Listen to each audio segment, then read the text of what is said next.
Esta es la historia de una de las más largas y sangrientas revoluciones de América. La época armada de la Revolución Mexicana duró desde 1910 hasta 1920 y cobró cerca de 1 millón de muertos y exiliados al pueblo mexicano. Hombres, mujeres, niños, campesinos, obreros, militares, burgueses, hacendados, políticos, todos por igual lucharon en contra y a favor de un poder central para crear el país que hoy conocemos.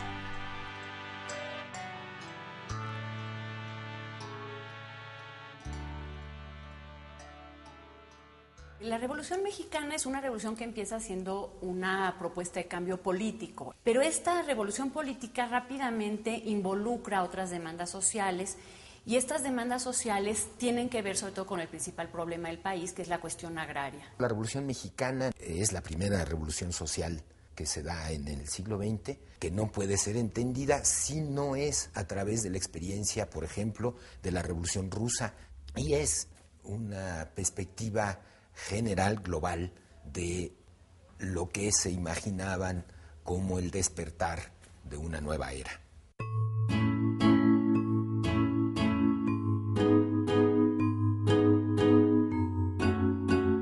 Quizás algunas de las razones de la revolución haya que buscarlas en el gobierno de Porfirio Díaz. Este general del ejército mexicano fue candidato a la presidencia 2 veces, en 1867 y 1871. Derrotado en ambas ocasiones por Benito Juárez, tomó el camino de las armas, fracasando su primer intento en 1871. Finalmente, en 1876, logró hacerse con el poder. De esta forma, dio inicio a un nuevo periodo en la historia de México, que duraría más de 30 años y que se llamó el Porfiriato. La dictadura de Porfirio Díaz había sido un fenómeno degenerativo en el que cada vez más y más se consolidaba no solo un poder unipersonal, piramidal, sino además una serie de situaciones de superexplotación y abuso vinculadas a esta estructura del poder.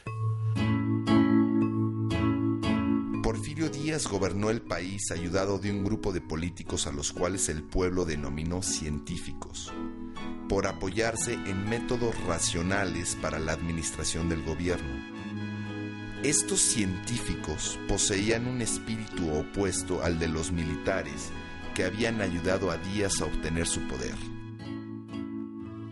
Porfirio Díaz se da cuenta de que para modernizar al país, para insertarlo con éxito en la economía mundial, se necesitaba otro tipo de personas, y estos son personas ilustradas. Fueron un grupo civil de políticos y de lo que ahora se llamaría tecnócratas, que lograron dar un paso hacia una modernización, si bien muy inequitativa e injusta socialmente, muy eficaz económica y políticamente. En 1884, Porfirio Díaz hizo modificar la Constitución para poder reelegirse y así perpetuarse en el poder. Desde ese momento, Porfirio Díaz fue reelecto 7 veces, todas ellas con fraude electoral, un sistema que se volvió cotidiano para el pueblo mexicano. El porfiriato se impuso para eliminar y controlar cualquier tipo de disidencia política que pudiera surgir en el país. Porfirio Díaz había concentrado en muy pocas manos y en unos cuantos favoritos todo el poder económico y todo el poder político. Y él pudo sostenerse en el poder a través de las negociaciones con distintos grupos, y todos ellos reconocían a Porfirio Díaz como su dirigente. Durante esos 30 años de gobierno, Porfirio Díaz logró posicionar a México entre uno de los países con mayor tasa de crecimiento con la ayuda de sus científicos. La población aumentó de 9 millones a más de 15 millones.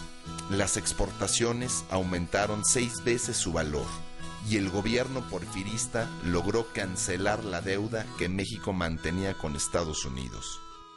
Porfirio Díaz, en sus 32 años de gobierno, promovió el desarrollo económico, creó un mercado interno, pero esto no se tradujo, no se desdobló en un bienestar para el resto de la población. Entonces, lo que tenías era un pequeño grupo de privilegiados muy rico y un gran país muy pobre.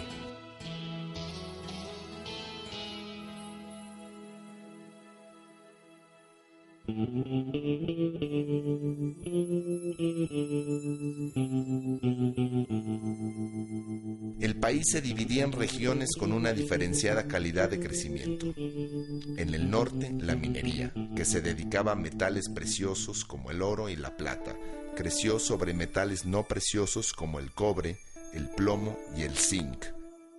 En el centro-sur, las industrias agrícolas y textiles crecían en gran medida.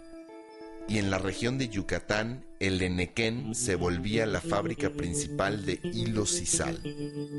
Toda la economía crecía debido al aporte de empresas extranjeras. El ferrocarril, manejado por capitales extranjeros, extendió sus redes hacia todo el país, especialmente el norte, donde estaban los yacimientos mineros. Estas redes iban directo a los puertos y en algunos casos incluso cruzaban hacia los Estados Unidos, uno de los principales países con intereses en México. Se hicieron adelantos tecnológicos y la mecanización de las manufacturas sirvió a la industria agraria. De esa forma, las haciendas crecieron tanto en tamaño como en población. Debido a la ley de desamortización de tierras, las comunidades indígenas fueron perdiendo sus campos que fueron comprados a muy bajo costo por las haciendas. Así los campesinos tuvieron que emigrar hacia otras regiones para conseguir trabajo o mudarse dentro de las haciendas donde se colocaron como asalariados por casa y comida.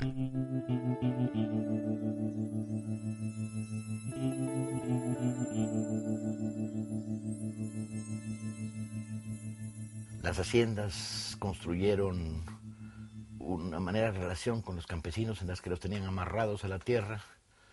Las tiendas de las haciendas les vendían a precio fijo y a crédito, de tal manera que forzaban una estructura de autoconsumo. El derecho de huelga no existía, los trabajadores eran perseguidos, había censura, la libertad de prensa estaba coaccionada, no había ningún espacio de disidencia política, era una sociedad que no tenía oxígeno. Había mucho descontento y entonces se utilizó mucho a un cuerpo armado que eran los rurales. Era una policía específica para el campo. Y cada vez que un hacendado se quejaba de que había un campesino rebelde o algo, llegaban los rurales, lo levantaban y se lo llevaban como soldado.